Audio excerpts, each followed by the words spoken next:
Hello dear student, स्वागत है आप सभी का शुभम क्लासेस के इस नए वीडियो में। मैं संजीव सर। स्टूडेंट, आज के इस वीडियो में हम आपका मोस्ट इंपॉर्टेंट डेरिवेशन की जो सीरीज चल रही थी उसका नेक्स्ट पार्ट कंटिन्यू करने वाले हैं। तो जितने भी बच्चे इस सेशन को देख रहे हैं बेटा, इस सेशन को आप शुरू से लेकर लास्ट तक देखिएगा, क्योंकि इस सेशन में जो भी डेरिवेशन हम सॉल्व करवाने जा रहे हैं वो आप 100% मान के चलो आपके एग्जाम में ये क्वेश्चन पूछा ही पूछा जाएगा। ठीक है, क्योंकि ये जो है अगर एक तरीके से देखा जाए तो यहां पे चैप्टर नंबर, ठीक है, एक 13 का एक क्वेश्चन है जो कि बहुत इंपॉर्टेंट है, और उससे पहले चैप्टर नंबर 11 का एक क्वेश्चन है जो कि बहुत इंपॉर्टेंट है। ठीक है, यानी कि चैप्टर नंबर 11 और चैप्टर नंबर 13 के मोस्ट इंपॉर्टेंट क्वेश्चन की बात करने वाले हैं। तो जितने भी बच्चे बेटा लाइव हैं सभी बच्चे इस सेशन को शुरू से लेकर लास्ट तक देखिएगा, जिससे सारी चीजें आपकी A to Z क्लियर होती जाए। ठीक है, चलिए थोड़ा सा कमेंट्स पे बच्चों ध्यान कम देंगे, आप लोग पूरा फोकस कीजिए पढ़ने पर, क्योंकि समय जो है बहुत कम बचा हुआ है। ठीक है, और जैसा कि आप जान ही रहे कि फिजिक्स में ऑलरेडी गैप भी बहुत कम है, केवल एक दिन का गैप है। तो इसीलिए हमारा पूरा फोकस यही रहेगा कि बच्चों आप अच्छी तरीके से पढ़िए, और जिस तरीके से हम आपको समझाएंगे आपको पूरा प्रॉपर समझ में आ जाएगा। बस आप पूरा फोकस करके आप देखिए। ठीक है, ये 100% गारंटी है कि अगर आप 100% फोकस के साथ देखते हैं बेटा तो सारे क्वेश्चन आपको समझ में आ जाएंगे। ठीक है, चलिए करते हैं बेटा स्टार्ट सेशन को। तो देखिए आज के सेशन का ये पहला क्वेश्चन क्या है हमारा, ध्यान से देखिए। कह रहा है कि प्रकाश वैद्युत उत्सर्जन संबंधी आइंस्टीन की समीकरण half mv² max equal to h into nu minus nu zero की स्थापना कीजिए। ठीक है, यानी कि हमें क्या करना और प्रयुक्त संकेतों का अर्थ बताइए। ठीक, हमें क्या करना है कि जो आइंस्टीन का प्रकाश वैद्युत समीकरण है इसको डिराइव करना। ठीक, अब मेरे प्यारे बच्चों आपको तो बेटा बेहतर पता होगा कि ये कैसे डिराइव किया जाएगा। क्यों? क्योंकि जब आपके टाइम टेबल आए थे फिजिक्स के डेरिवेशन कैसे करें, फिजिक्स का पूरा डेरिवेशन कहां मिलेगा, इस तरीके का जो वीडियो था उसमें यही क्वेश्चन मैंने आपको सॉल्व कराया था, सेम टू सेम यही क्वेश्चन। फिर भी चलिए यहां पे हम आपको फिर से एक बार रिवाइज करा दे रहे हैं, ताजा करा दे रहे हैं। अगर आप भूल भी गए होंगे तो आपका पूरा ताजा हो जाएगा। ठीक है, बस ध्यान से देखिए। सबसे पहली बात बेटा, आइंस्टीन के अनुसार, ठीक है, आइंस्टीन के अनुसार जो प्रकाश है, ठीक है, आइंस्टीन के अनुसार जो प्रकाश है वो हमारा क्वांटा अर्थात फोटान के रूप में चलता है। कैसे चलता है बेटा? फोटान के रूप में चलता है। ठीक, क्या चलता है? फोटान के रूप में। और होता क्या है कि जब हमारा ये जो प्रकाश है ये कैसे चलता है बेटा? फोटान के रूप में चलता है। ठीक, और जब ये फोटान, यानी कहने का मतलब यह है कि प्रकाश वैद्युत प्रभाव में हम लोग एक चीज साफ साफ पढ़ते हैं कि जब कोई, ठीक है, जब एक निश्चित आवृत्ति का प्रकाश किसी धातु की सतह पर आपतित कराया जाता है तो सतह से मुक्त इलेक्ट्रॉन क्या होते हैं? उत्सर्जित होने लगते हैं। ये हमने प्रकाश वैद्युत प्रभाव की घटना में पढ़ा। क्लियर बेटा? अब देखो हमने यहां पे क्या इंसिडेंट कराया? प्रकाश। क्या कराया? प्रकाश। ठीक, अब ये प्रकाश किस रूप में चल रहा है बेटा? आइंस्टीन ने क्या बताया? आइंस्टीन के अकॉर्डिंग ये प्रकाश जो है फोटान के रूप में चलता है। कैसे चलता है बेटा? फोटान के रूप में चलता है, अर्थात क्वांटा के रूप में चलता है। कैसे चलता है? क्वांटा के रूप में। ठीक है, किस प्रकार से चलता है बेटा? क्वांटा के रूप में चलता है। ठीक, और एक फोटान की जो एनर्जी होती है कुल, ठीक, एक फोटान की जो कुल एनर्जी होती है E equal to h into nu. ठीक है, h इंटू न्यू। ये h न्यू क्या है? जहां न्यू जो है, न्यू, जहां न्यू बेटा क्या है? आपतित प्रकाश। ठीक है, आपतित प्रकाश या आपतित फोटान भी कह सकते हैं। ठीक, क्योंकि प्रकाश किसके के रूप में चल रही है? फोटान के रूप में। ठीक, ऊर्जा के छोटे छोटे पैकेटों के रूप में चलती है, जिसे हम लोग फोटान कहते हैं या क्वांटा कहते हैं। ठीक है, अब नहीं ना डाउट है कि फोटान किसे कहते हैं या क्वांटा किसे कहते हैं। ठीक, जहां न्यू क्या है? आपतित प्रकाश, या कह सकते हो जो आपतित फोटान या आपतित जो आपका क्वांटा है, ठीक है, की आवृत्ति है। कि क्या है बेटा? आवृत्ति है। ठीक है, इसकी क्या है? आवृत्ति है। और h जो है, जो आपका h है वो क्या है? वो आपका बेटा प्लांक नियतांक। क्या है? प्लांक नियतांक। यहां तक बेटा किसी को कोई समस्या अगर हो तो बताए? कोई समस्या नहीं। ठीक है, अभी हमने इतनी बात समझी। क्या समझा? कि जब किसी धातु की सतह पर किसी प्रकाश को आपतित कराया जाता है या जब धातु की सतह पर प्रकाश आपतित होती है तो धातु की सतह से क्या होते हैं, मुक्त इलेक्ट्रॉन उत्सर्जित होने लगते हैं। अभी इसी कॉन्सेप्ट पे काम कर रहे हैं, ठीक। अब ये जो हमारा आपतित प्रकाश है किस रूप में चल रहा है बेटा, फोटान के रूप में चल रहा, या कह सकते हैं क्वांटा के रूप में चलता है, ठीक है। अब अगली बात ही देखिए, अगली बात ये है कि ये जो फोटान है, एक फोटान धातु की सतह में या धातु में उपस्थित केवल एक इलेक्ट्रॉन से ही अनुक्रिया करता है। क्या करता है, अगर ये हमारे इलेक्ट्रॉन है इस धातु की सतह के अंदर, मान लेते हैं ढेर सारे, ठीक है, तो जो आपतित प्रकाश है या जो आपतित फोटान है, एक फोटान केवल एक ही इलेक्ट्रॉन से क्या करता है, क्रिया करता है, ठीक। आई बात समझ में। अब समझ लीजिए अगर इस इलेक्ट्रॉन को बाहर आना है, मान लीजिए कोई आपतित प्रकाश है या आपतित फोटान है जो इस इलेक्ट्रॉन से क्या कर रहा है बेटा, अनुक्रिया कर रहा, ठीक। इससे मान लेते हैं क्या कर रहा, अनुक्रिया कर रहा। तो अब होगा क्या कि इस इलेक्ट्रॉन को धातु की सतह से बाहर लाने के लिए क्या करना होगा, हमें इसको कुछ ना कुछ एक्स्ट्रा एनर्जी, कुछ ऊर्जा देनी पड़ती है। तो यानी वह न्यूनतम ऊर्जा जो धातु के अंदर से इलेक्ट्रॉन को धातु की सतह के बाहर ला सके, उसे हम क्या कहते हैं, कार्यफलन। तो इस फोटान की कुल ऊर्जा कितनी है बेटा, एच न्यू, एच न्यू। अब ये जो एच न्यू है, ये कुल ऊर्जा धातु के अंदर उपस्थित मुक्त इलेक्ट्रॉन को दो रूपों में मिलती है। पहला कार्यफलन के रूप में, कैसे, कार्यफलन, यानी कहने का मतलब यह है कि इस इलेक्ट्रॉन को यहां सतह पर लाने के लिए, ठीक है, सतह पर लाने के लिए अलग एनर्जी, और दूसरा जो है जब यह सतह पर आ गया तो अगर उत्सर्जित होकर यह गति करेगा तो इसको क्या चाहिए, गतिक ऊर्जा भी चाहिए, ठीक है, गतिक ऊर्जा या काइनेटिक एनर्जी चाहिए। तो दूसरा इलेक्ट्रॉन को गति प्रदान करने के लिए, दूसरा जो है इलेक्ट्रॉन को गति प्रदान करने के लिए, गति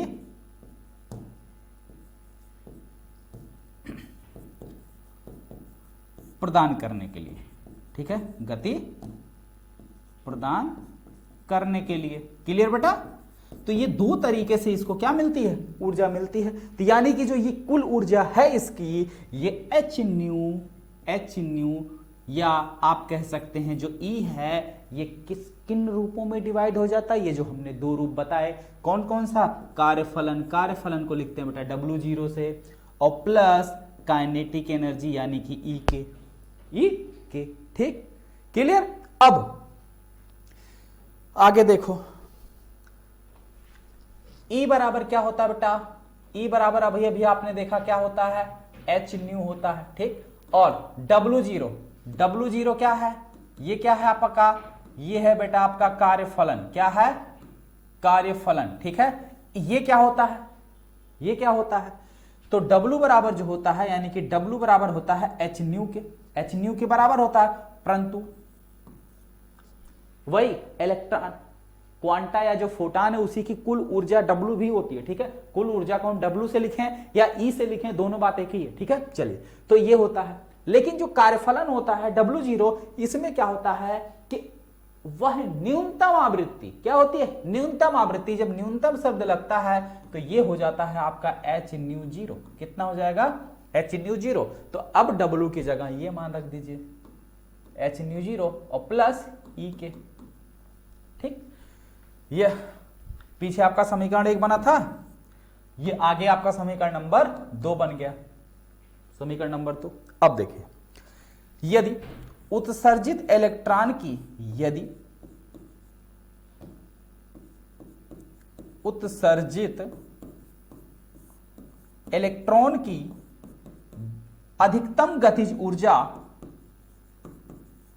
या अधिकतम वेग, इलेक्ट्रॉन की अधिकतम वेग v हो, तो इलेक्ट्रॉन की अधिकतम गतिज ऊर्जा, तो E मैक्स यानी कि अधिकतम गतिज ऊर्जा E मैक्स बराबर क्या हो जाएगा, हाफ mv² मैक्स। यानी कि अगर स्पीड मैक्सिमम होगी तो हमारी क्या होगी, ऊर्जा भी मैक्सिमम होगी। अब E के की जगह यही उठा के क्या करो, पुट कर दो, तो एच न्यू इक्वल टू क्या हो गया, h nu 0 minus plus half mv² max. अब half mv² max equal to क्या हो गया बेटा, half mv² max equal to क्या हो गया आपका एच न्यू, और ये प्लस है उधर जाएगा माइनस हो गया H minus H mu zero. अब इसमें से एच आप कॉमन ले लीजिए तो ये हो गया आपका half M V square max equal to H nu minus nu zero. यही आपको करना था बेटा प्रूफ, यही आपको क्या करना था प्रूफ करना था। देखिए एकदम आसान भाषा में मैंने आपका रिवीजन कराया, बस केवल 2 सिंपल स्टेप में। किसमें? केवल 2 सिंपल स्टेप में। बहुत आसान समीकरण है, बहुत आसान इसका प्रूफ है, बस एक बार फिर से समझ लो अगर जिसको भी कोई डाउट हो। लैंग्वेज ऑलरेडी मैं आपको लिखा चुका हूं, लैंग्वेज में करा चुका हूं, ठीक है। तो इसलिए यहां पे मैं आपको केवल रिपीट करा दे रहा हूं, ध्यान से समझना। बाकी की लैंग्वेज भी कैसे लिखनी है वो भी हम आपको बता दे रहे हैं, ठीक है। आइंस्टीन के अनुसार, ठीक, आइंस्टीन के अनुसार प्रकाश जो है ये ऊर्जा के छोटे छोटे पैकेट अर्थात फोटान के रूप में, ब्रैकेट में इसे फोटान को क्वांटा भी कहता है, तो क्वांटा के रूप में चलती है, ठीक है। जब ये फोटान या क्वांटा किसी धातु की सतह पर, जब ये फोटान अथवा क्वांटा किसी धातु की सतह पर पड़ते हैं या आपतित होते हैं या गिरते हैं तो धातु की सतह से मुक्त इलेक्ट्रॉनों का उत्सर्जन होता है। लेकिन या परंतु आइंस्टीन के अनुसार एक फोटान धातु के अंदर उपस्थित केवल एक इलेक्ट्रॉन से ही अनुक्रिया करता है, ठीक, एक इलेक्ट्रॉन से ही अनुक्रिया करता है और उसी इलेक्ट्रॉन को ये अपनी पूरी ऊर्जा या अपनी पूरी एनर्जी, ठीक है, 2 रूपों में ट्रांसफर करता है। पहली, धातु के अंदर से इलेक्ट्रॉन को धातु की सतह पर लाने के लिए अर्थात कार्यफलन के बराबर ऊर्जा, और दूसरा उत्सर्जित इलेक्ट्रॉन को गति प्रदान करने के लिए, ठीक। तो यानी कहने का मतलब जो इस क्वांटा की या फोटान की कुल ऊर्जा थी ये कितने पार्ट में बटी? 2 पार्ट में। कौन कौन सी? एक तो कार्यफलन में बट गई, दूसरी जो है आवश्यक गतिज ऊर्जा प्रदान करने के लिए। तो कार्यफलन को हम लोग जानते हैं, कार्यफलन होता क्या है कि वह न्यूनतम आवृत्ति जो किसी धातु की सतह से इलेक्ट्रॉन को उत्सर्जित कर सके, क्या कहलाता है? कार्यफलन कहलाता है। तो कार्यफलन को हम लोग लिखते हैं W0 से, ठीक है, या इसको आप ऐसे भी लिख सकते हैं, अगर कोई दिक्कत हो रही है तो इसे W से भी लिख सकते हैं, ठीक है, क्लियर। और ये जो E है इसी को W भी बोला जाएगा, कुल ऊर्जा, ठीक है, क्लियर। चलिए, तो ये हो गया समीकरण नंबर 1 आपका। अब यहां पे आपको क्या करना है, W का मान जान ही रहे कितना होगा, h न्यू, ये रख लिया। अब E के क्या है, अगर ये उत्सर्जित इलेक्ट्रॉन है, मान लेते हैं इसकी अधिकतम चाल कितनी है बेटा, अधिकतम, इसकी अधिकतम चाल हमने कितना माना बेटा, V मान लिया, तो इसकी अधिकतम गतिज ऊर्जा कितनी हो जाएगी, इसकी अधिकतम गतिज ऊर्जा कितनी हो जाएगी, ये। अब इसको उठा के इसकी जगह रख लिया, बस पक्षांतर कर लिया, आ गया आंसर, क्लियर।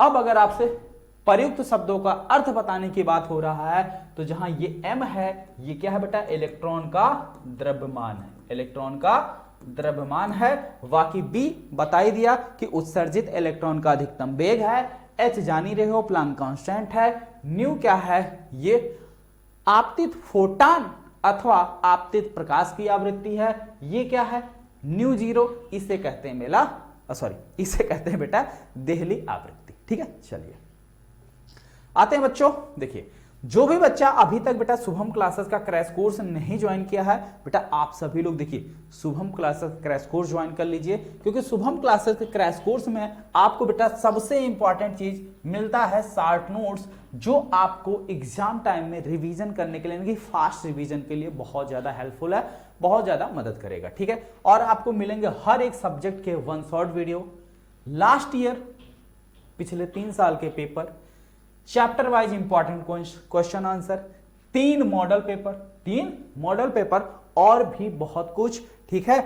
और अगर आपको जुड़ना है तो इस नंबर पर आप कॉल या मैसेज कर सकते हैं, जिसकी प्राइस बेटा अभी सिर्फ और सिर्फ 499 में है, और इसके साथ साथ आपको क्रैश कोर्स और टॉप 100 बैच, ये दोनों बैच बिल्कुल फ्री में मिलने हैं। तो बिना देर किए हुए बेटा आपको फिर वापस से ऐसा मौका नहीं मिलने वाला, तो बिना देर किए हुए बैच से जुड़ जाइए। और अगर आप अभी तक शुभम क्लासेस का ऐप डाउनलोड नहीं किए हैं तो अपने मोबाइल के प्ले स्टोर से शुभम क्लासेस का ऐप डाउनलोड कीजिए। ऐप डाउनलोड करने के बाद उसमें मोबाइल नंबर लॉगिन वगैरह करके, ठीक है, आप डायरेक्ट ब्रह्मास्त्र बैच से जुड़ सकते हैं। अगर आप डायरेक्ट नहीं जुड़ पा रहे हैं तो इस दिए गए नंबर पर आप फोन पे, गूगल पे, पेटीएम या किसी से भी पेमेंट करा के उसका स्क्रीनशॉट साथ साथ अपना नाम, अपना नाम, अपनी कक्षा और अपनी ईमेल आईडी, अपना मोबाइल नंबर, इन दोनों नंबर में से किसी भी दोनों नंबर पे आप व्हाट्सएप कर देंगे, आपको सारी इंफॉर्मेशन मिल जाएगी कैसे कैसे आपको, या तुरंत आपको जोड़ दिया जाएगा। ठीक है, चलिए। और यहाँ पे जैसा कि देख रहे हैं, ये शुभम क्लासेस के वो बच्चे हैं जो पिछले साल टॉप 100 बैच से पढ़कर बोर्ड एग्जाम में मैक्सिमम अंक बच्चों ने स्कोर किया है। इनके नंबर, नाम, रोल नंबर सब कुछ जो है यहाँ पे आप देख रहे हैं। ठीक, चलिए अगला क्वेश्चन देखते हैं बच्चों। नाभिकीय संलयन के आधार पर सौर ऊर्जा के स्रोतों की, ठीक है, आवश्यक समीकरण के साथ व्याख्या कीजिए। ठीक है, चलिए आवश्यक समीकरण के साथ कीजिए व्याख्या, जो है आवश्यक समीकरण के साथ कीजिए। तो सबसे पहली बात बेटा, नाभिकीय संलयन होता क्या है, सबसे पहले हम लोग इसको समझे। ठीक, समझते हैं। नाभिकीय संलयन की बात कर रहे हैं तो होता क्या है कि जब दो हल्के नाभिक आपस में मिलकर किसी भारी नाभिक का निर्माण करते हैं तो इस प्रक्रिया को क्या कहते हैं, नाभिकीय संलयन कहते हैं। ठीक है, और इस प्रक्रिया में भारी मात्रा में या अपार मात्रा में ऊर्जा भी निर्मुक्त होती है या ऊर्जा उत्पन्न होती है। ठीक है, और सूर्य के अंदर या सूर्य में उपस्थित ऊर्जा का स्रोत नाभिकीय संलयन को ही माना जाता है, कि यह माना जाता है कि सूर्य के अंदर या सूर्य से जो हमें प्रकाश मिलती है वो सूर्य के अंदर नाभिकीय संलयन की वजह से प्रकाश आती है और वही प्रकाश हमें यहां पे मिलती है। ठीक है, चलिए यही चीज हमें लिखना है।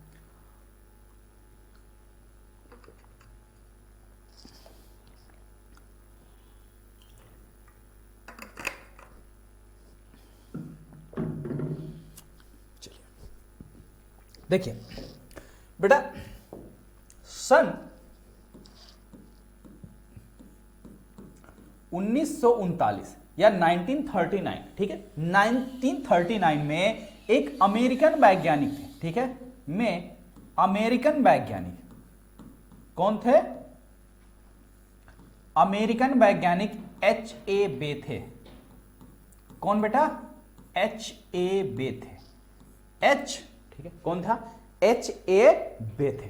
ठीक है, H.A. अच्छा, इसको दूसरे कलर से कर देते हैं जिससे थोड़ा हाईलाइट रहे ना।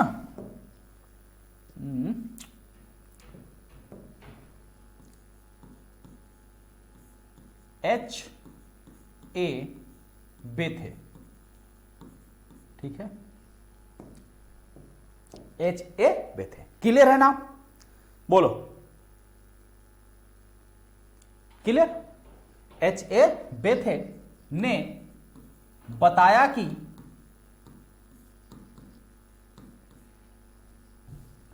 सूर्य से प्राप्त होने वाली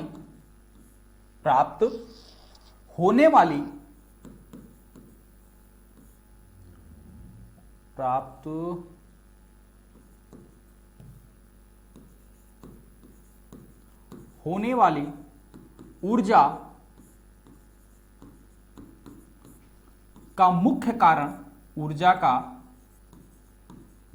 कारण सूर्य के अंदर होने वाली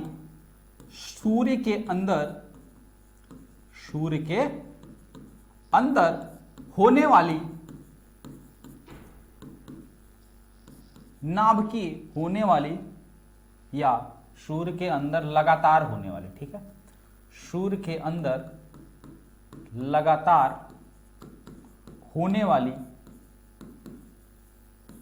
नाभिकीय संलयन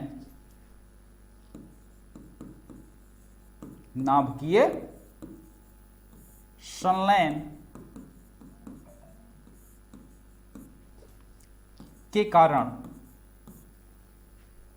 नाभिकीय संलयन के अंदर, सूर्य के अंदर होने वाली लगातार नाभिकीय संलयन का मुख्य कारण नाभिकीय संलयन है। ठीक है, अब ये बात तो इन्होंने ये बताया कि जो सूर्य से हमको ऊर्जा मिल रही है, जो एनर्जी मिल रही है, इसका मुख्य कारण सूर्य के अंदर लगातार होने वाली नाभिकीय संलयन है। ठीक है, अब ये नाभिकीय संलयन होता क्या, पहले तो ये जान लें।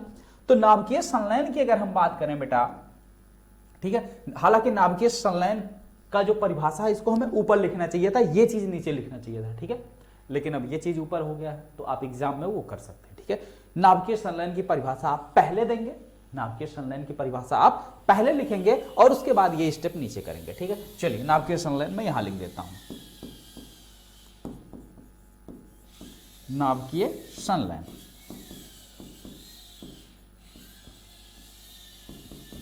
नाभिकीय संलयन क्या होता है? जब दो या दो से अधिक हल्के नाभिक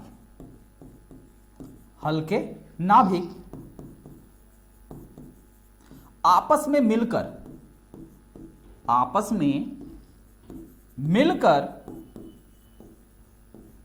भारी नाभिक का निर्माण करते हैं, आपस में मिलकर भारी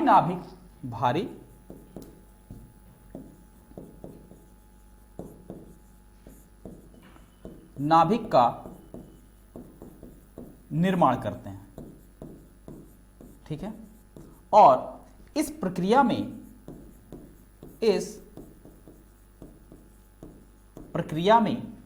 अपार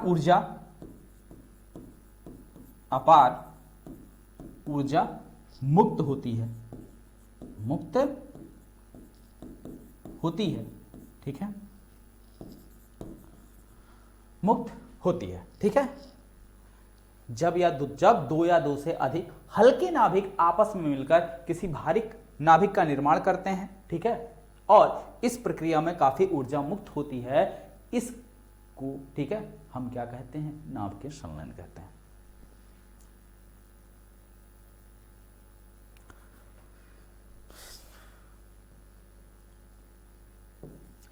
तथा जिसमें कर लो,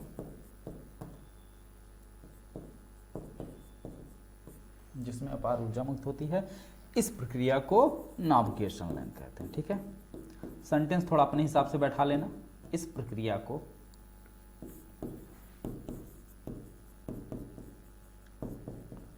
नाभिकीय संलयन कहते हैं, ठीक है।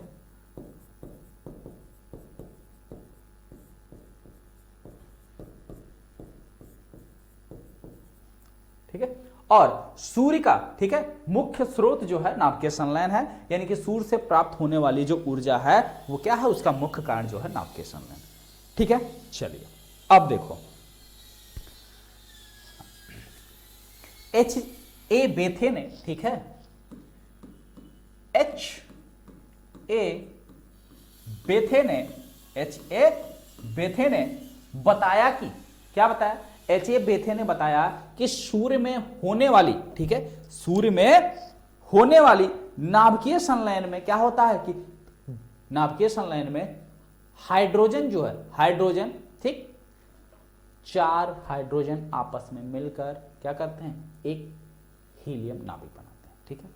क्या बनाते हैं? एक हीलियम नाभिक बनाते हैं, और इस प्रक्रिया में जो कार्बन है वो उत्प्रेरक के रूप में कार्य करता है। कार्बन जो है वो क्या कार्य करता है? उत्प्रेरक के रूप में, यानी कैटालिस्ट, जिसको आम भाषा में आप लोग बोलते हैं ना, दूसरे के बहुत चिट्टा चढ़ावेला, अपना काम ना करेला, ठीक है। जैसा होता नहीं है गांव में 2-4 दोस्त, हाँ भाई चढ़ जा, अरे तुम कर सकते हो यार, गजब हो, तुम नहीं करो, नाम खराब या नाम डुबा दोगे, ये वो, ठीक है, चढ़ाते रहते हैं। तो वो काम यहाँ पे कौन कर रहा है बेटा? कार्बन कर रहा है। कार्बन अभिक्रिया में क्या कर रहा है? जो हाइड्रोजन है, हाइड्रोजन को नाभिकीय संलयन करने के लिए प्रेरित करता है, खुद उसमें भाग नहीं लेता, बाद में चुपचाप सही सलामत बाहर आ जाता है, ठीक है। बाद में वो थोड़ा सा इन्वॉल्व रहता है, लेकिन लास्ट में देखोगे चुपचाप बाहर आ जाएगा, ठीक है। तो उसी को हम उत्प्रेरक कहते हैं। अब उत्प्रेरक वगैरह क्या होता है, केमिस्ट्री वाले सर आपको बेहतर बताए होंगे, ठीक। हम तो जस्ट आपको एक एग्जांपल के तरीके से बता रहे हैं कि उत्प्रेरक इसी को कहते हैं जो क्या करे?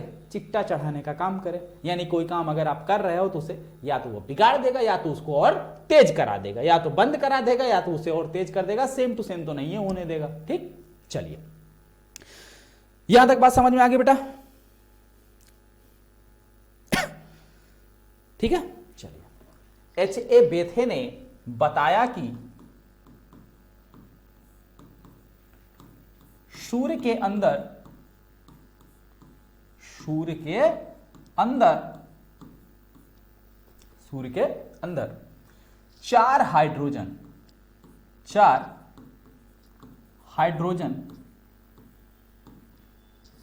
आपस में मिलकर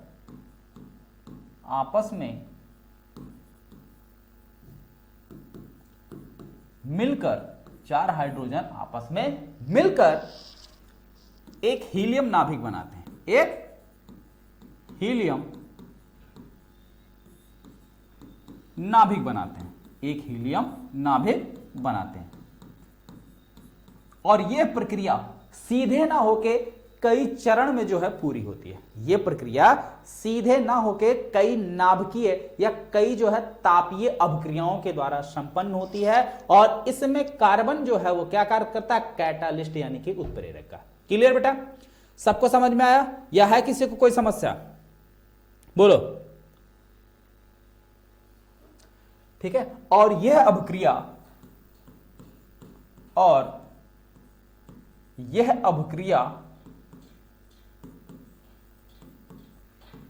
सीधे ना होकर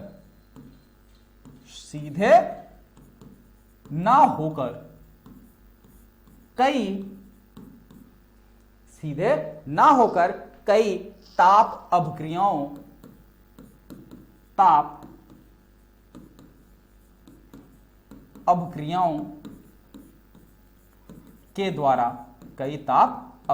के द्वारा संपन्न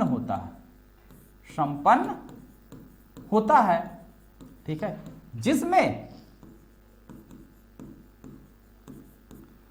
कार्बन उत्प्रेरक का कार्य करता है। किसका कार्य करता है? उत्प्रेरक का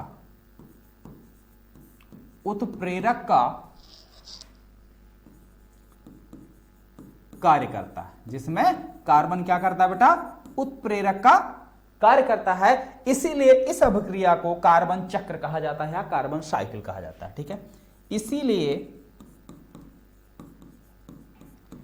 इस प्रक्रिया को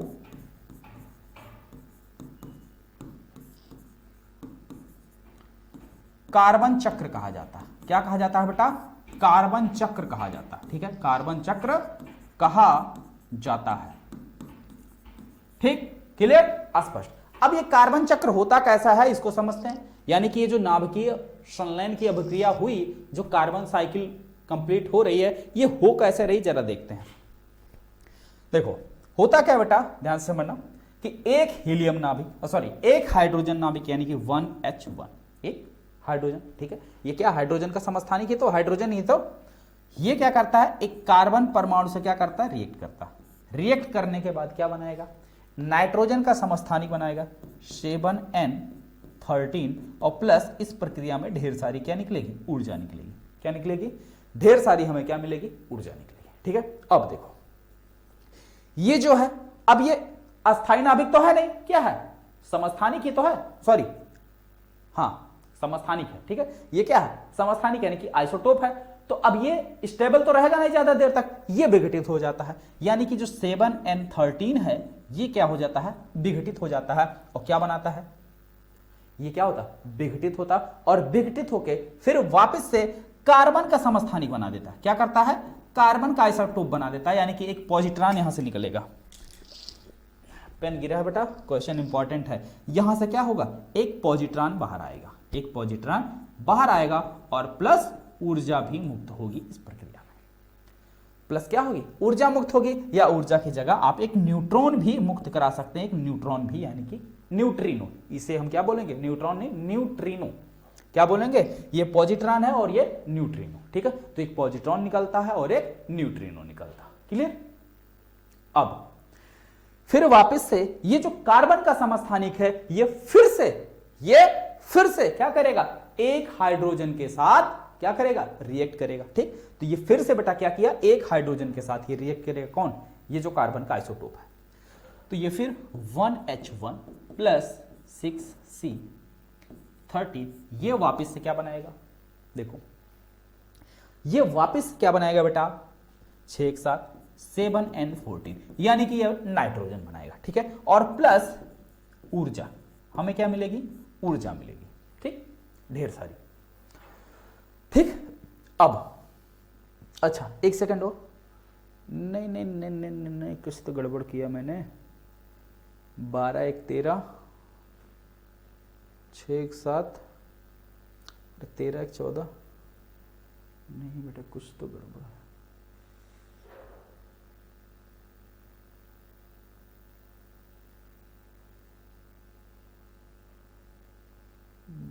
ओहो एक स्टेप मैंने मिस किया, एक स्टेप बेटा यहाँ पे मिस हुआ है, ठीक है। और वो स्टेप के, अच्छा नहीं नहीं ठीक है ठीक है ठीक है, कोई दिक्कत नहीं, कोई मिसिंग नहीं है, कोई मिसअंडरस्टैंडिंग नहीं है, कोई पॉइंट नहीं है, ध्यान से देखो। अब फिर ये वापस से क्या करेगा, एक हाइड्रोजन नाभिक के साथ रिएक्ट करेगा। अभी देखो पूरा समझा रहा हूं पर प्रॉपर, पहले लिख लेने दो। 1H1 प्लस 7N14, फिर ये रिएक्ट करेगा तो ये क्या बनाएगा, 7 1 8, 8 होता है ऑक्सीजन का, 8 4 1 15, 14 1 15 प्लस, ठीक है ये सब हो गया। और प्लस फिर क्या देगा हमें, ऊर्जा देगा, क्या देगा, ऊर्जा देगा, ठीक। अब आगे देखो, अब ये क्या है, ऑक्सीजन का समस्थानिक है। अब ये ऑक्सीजन का भी स्टेबल है नहीं तो उसका समस्थानिक है। अब ये फिर क्या होगा बेटा, विघटित हो जाएगा, किसमें, देखते हैं किसमें, फिर ये विघटित हो जाएगा हमारा ऑक्सीजन यानी कि O8 15, ये विघटित हो जाएगा और क्या देगा हमको, यहां से 7N 15 प्लस एक पॉजिट्रॉन देगा और प्लस एक न्यूट्रिनो देगा, प्लस एक पॉजिट्रॉन देगा और एक न्यूट्रिनो देगा, ठीक है। क्या देगा, एक पॉजिट्रॉन और एक न्यूट्रिनो। अब ये जो दिखाई दे रहा है, ये नाइट्रोजन का जो समस्थानिक है, ये वापस से एक हाइड्रोजन के साथ रिएक्ट करेगा, 1H1 रिएक्ट करेगा, बनाएगा 2He4 और प्लस, अब देखो क्या निकलेगा, अच्छा एक सेकंड, प्लस 7N15, ये बनाएगा 2He4 प्लस 6C12, क्या बनाएगा, कार्बन बनाएगा, ठीक है। चेक कर लो, 15 1 16, 12 4 16, 7 1 8, 6 2 8, ठीक। अब क्रिया कंप्लीट। तो कितने चरण बेटा संपन्न हुआ, कितने चरण में संपन्न हुआ, देखो एक ये चरण आपका है, ठीक है, एक ये चरण है, ये चरण नहीं, ये एक चरण ये हो गया आपका, ठीक है, और एक चरण जो है ये हो गया आपका, ये ठीक, और एक ये, ठीक। तो ये जो है 3 चरण में ये अभिक्रिया जो है हमारी 1 2 3 4 चरणों में ये अभिक्रिया हमारी क्या होती है, संपन्न होती है। और कार्बन कैसा काम किया, उत्प्रेरक के रूप में, यानी कि जितना शुरू में लगा था वो अपना पूरा प्रॉफिट लेके बाहर हो गया, ठीक है, अपना कुछ भी दान नहीं किया, ठीक। बाकी 2 लोग जो हाइड्रोजन आया था वो क्या हो गया, जुड़ गया, ठीक है।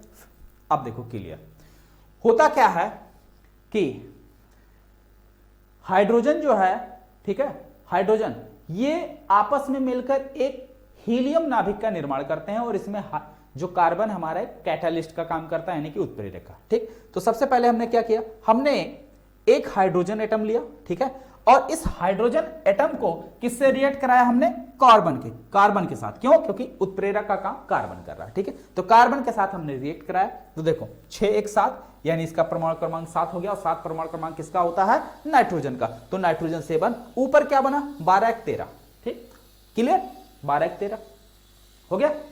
अब इस प्रक्रिया में कुछ ऊर्जा निकली, क्या निकली, ऊर्जा निकली। अब ये क्या है, ये हमारा फिक्स तो है नहीं, अस्थाई तत्व या अस्थाई एटम तो है नहीं।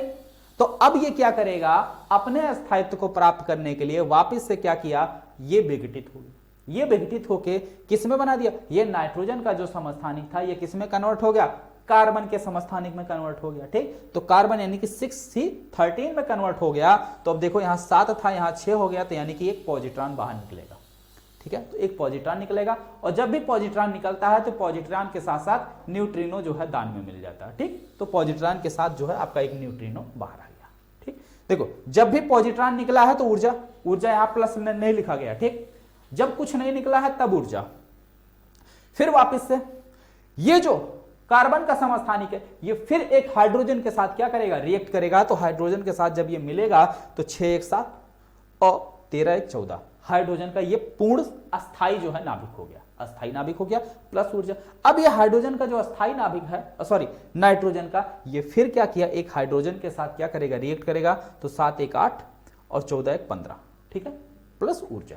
ठीक, अब ये फिर क्या है, ऑक्सीजन का समस्थानिक है, स्टेबल है नहीं, तो ये फिर क्या हो गया, विघटित हो गया। ये विघटित होकर फिर क्या बनाया, एक नाइट्रोजन का समस्थानिक बनाया। फिर जो हमें मिल गया पॉजिट्रॉन और न्यूट्रिनो, तो पॉजिट्रॉन न्यूट्रिनो मिल गए। अब फिर वापस से ये जो समस्थानिक है ये हाइड्रोजन के साथ रिएक्ट करेगा, हीलियम नाभिक बनाएगा और कार्बन बाहर आ जाएगा। ठीक है, तो ये जो है आपके कार्बन चक्र की अपक्रिया थी। ठीक है, अब बात आती है कि नए नाभिकीय आंकड़ों के आधार पर यह बताया गया है कि सूर्य के अंदर की जो ऊर्जा है उसमें काफी मात्रा में प्रोटॉन चक्र का भी रोल है। किसका चक्र है, प्रोटॉन चक्र का है। यह विश्वास किया जाता है कि सूर्य में कार्बन साइकिल के अपेक्षा एक अन्य साइकिल भी है जिसे प्रोटॉन साइकिल कहा जाता है। ठीक है, अगला देखो बेटा, क्या है, प्रोटॉन साइकिल।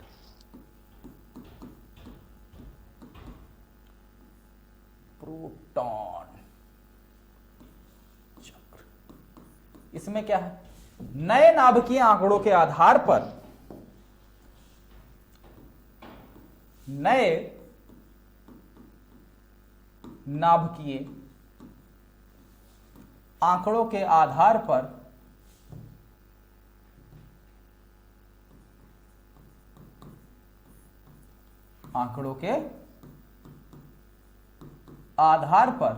यह विश्वास किया जाता है,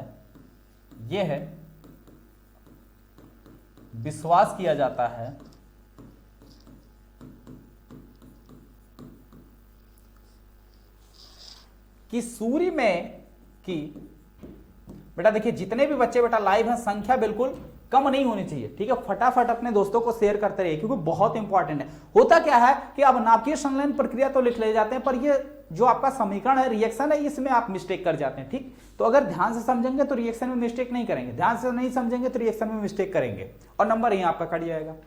नए नाभिकीय आंकड़ों के आधार पर यह विश्वास किया जाता है कि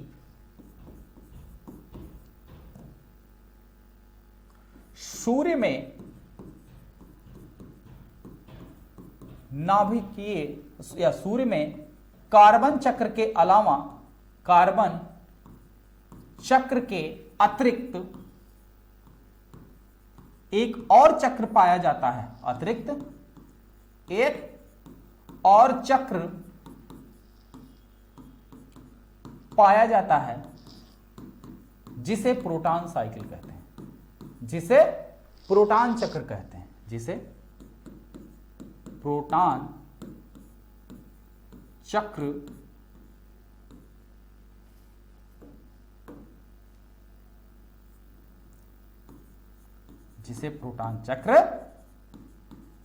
कहते हैं। ठीक है, अब ये प्रोटॉन चक्र क्या है, इसमें क्या होता है, जो हाइड्रोजन है, ठीक है, ये हाइड्रोजन के साथ ही रिएक्ट करेगा, इसमें कोई कैटालिस्ट अलग से नहीं आएगा। ठीक है, यानी कि अगर देखा जाए तो हाइड्रोजन में क्या होता है, केवल और केवल एक प्रोटॉन होता है, न्यूट्रॉन की संख्या 0 होती है, तो हाइड्रोजन को प्रोटॉन भी कहा जाता है। ठीक है, तो इसलिए इसे प्रोटॉन साइकिल भी माना जाता है। ठीक है, तो होता क्या देखिए, अब यहां पे रिएक्शन ध्यान से देखिए, एक हाइड्रोजन फिर एक हाइड्रोजन, यानी कि इसमें भी एक प्रोटॉन, इसमें भी एक प्रोटॉन, ये दोनों आपस में क्या करेंगे बेटा, रिएक्ट करेंगे। क्या करेंगे, रिएक्ट करके हाइड्रोजन का एक समस्थानिक तैयार करेंगे। क्या तैयार करेंगे, हाइड्रोजन का एक समस्थानिक। ठीक, अब हाइड्रोजन का एक समस्थानिक तो बना लिए, लेकिन यहां पे एक जो है परमाणु क्रमांक बच जा रहा है, नीचे अगर देखो 1 1 2, तो जब नीचे एक बचता है तो इसके साथ पॉजिट्रॉन बाहर आता है, तो पॉजिट्रॉन में एक प्लस होता है। ठीक है, तो ये पॉजिट्रॉन बाहर आ गया, और जब भी पॉजिट्रॉन बाहर आएगा तो पॉजिट्रॉन के साथ साथ बेटा न्यूट्रिनो आपका फ्री में आता है,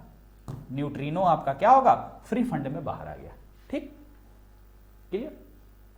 अब फिर ये दिख रहा हाइड्रोजन का समस्थानिक, ये फिर अब अगले हाइड्रोजन के साथ क्या करेगा, रिएक्ट करेगा। ठीक है, तो फिर ये 1H1 प्लस 1H2, ये इसके साथ क्या करेगा, रिएक्ट करेगा। ठीक, इसके साथ रिएक्ट करके क्या बनाएगा, 1 1 2, अब ये हीलियम का समस्थानिक बना देगा, किसका समस्थानिक?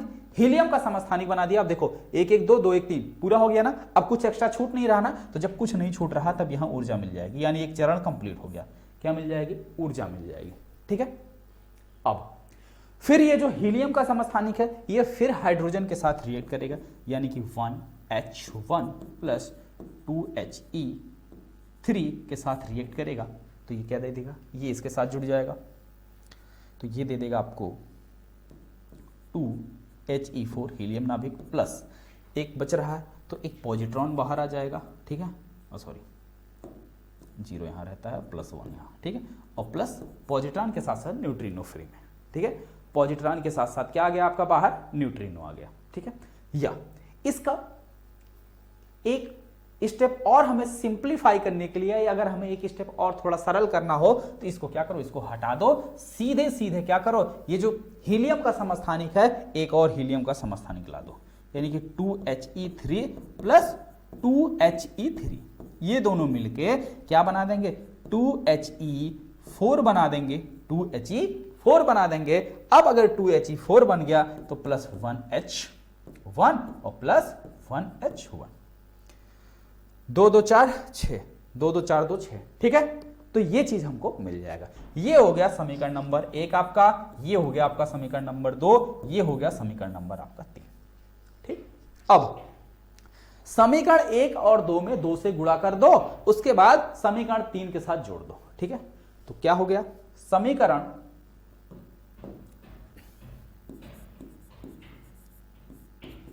1 व 2 में 2 से गुणा करके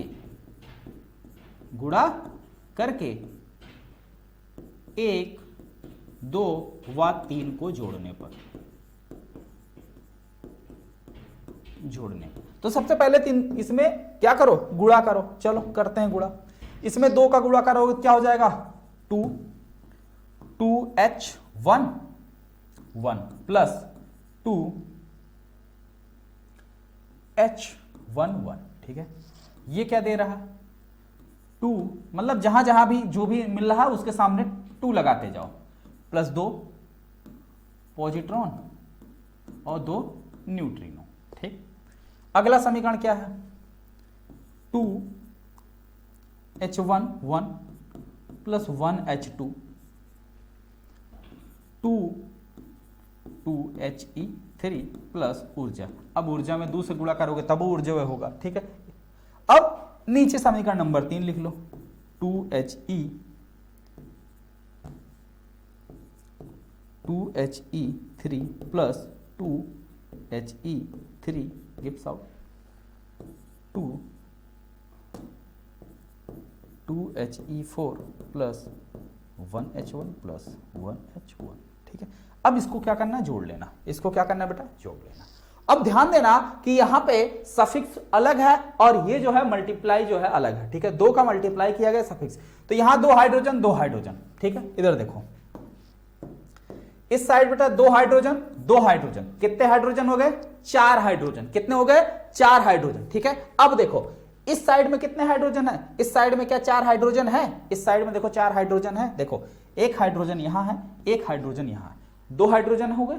तो ये 2 हाइड्रोजन इधर के 2 हाइड्रोजन को क्या करेंगे? कैंसिल कर देंगे। ठीक, चलिए अब देखो यहां पे कितना निकल रहा है? हीलियम का समस्थानिक कितना? 2। कितना है? 2। यहां देखो एक यहां एक यहां, तो यहां भी ये दोनों मिल गए 2, तो ये इसको कर देंगे कैंसिल। ठीक है, ये दोनों कैंसिल हो गए। ठीक, अब हमारे पास क्या बचा? देखो 2 यहां पे बच रहा, ये अच्छा यहां भी 2 से गुणा होगा, देखो भूल गए, ये इसके साथ कैंसिल हो जाएगा। ठीक, इसके साथ कैंसिल हो गया। अब जो बचे उनको लिख लो। क्या बचे? 2 हाइड्रोजन यहां 2 हाइड्रोजन यहां, यानी कि 4 हाइड्रोजन। तो 4 हाइड्रोजन को हम ऐसे भी तो लिख सकते हैं 1H1 plus 1H1 plus 1H1 plus 1H1। ये हमारे 4 हाइड्रोजन बच गए। देखो देखो ये बच गया, ये बच गया। ठीक, 2 हाइड्रोजन यहां 2 हाइड्रोजन यहां, 1 2 3 4 2 2 4। ठीक, चलिए बीच में गिव्स आउट। क्या बचा? हीलियम नाभिक इधर बच रहा, यानी कि 2He4 ये मिल गया, प्लस क्या मिला? 2 पॉजिट्रॉन 2 पॉजिट्रॉन आपका मिल गया और प्लस 2 न्यूट्रिनो आपको मिल गए, 2 न्यूट्रिनो और उसके साथ साथ आपको क्या मिल गई, ऊर्जा मिल गई। ठीक है, तो ये है हमारा प्रोटॉन साइकिल। ये क्या है बेटा, ये हमारा प्रोटॉन साइकिल है। क्लियर हो गया सबका? ठीक है, बोलो जल्दी।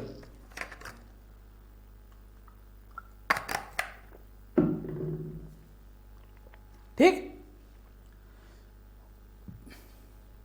कहीं किसी को कोई समस्या नहीं ना? चलिए, अगर किसी को कहीं बेटा कोई समस्या होगी, कोई परेशानी होगी, तो वापस से क्या करिएगा, एक बार रिएक्शन को आप दोबारा देख लीजिएगा, एक बार वीडियो आप दोबारा देख लीजिएगा, आपका एकदम मक्खन की तरीके से क्लियर हो जाएगा। ठीक है, मिलते हैं बच्चों इसके आगे अगले इंपॉर्टेंट डेरिवेशन के साथ। और ये सेशन आपको कैसा लगा, पसंद आया हो तो वीडियो को लाइक कर देना। ठीक है, आप लोग बेटा वीडियो बहुत कम लाइक करते हैं। ठीक, साथ ही साथ कमेंट सेक्शन में जरूर लिखिएगा कि ये सेशन आपको कैसा लगा। मिलते हैं फिर अगली क्लास में। Okay, thank you.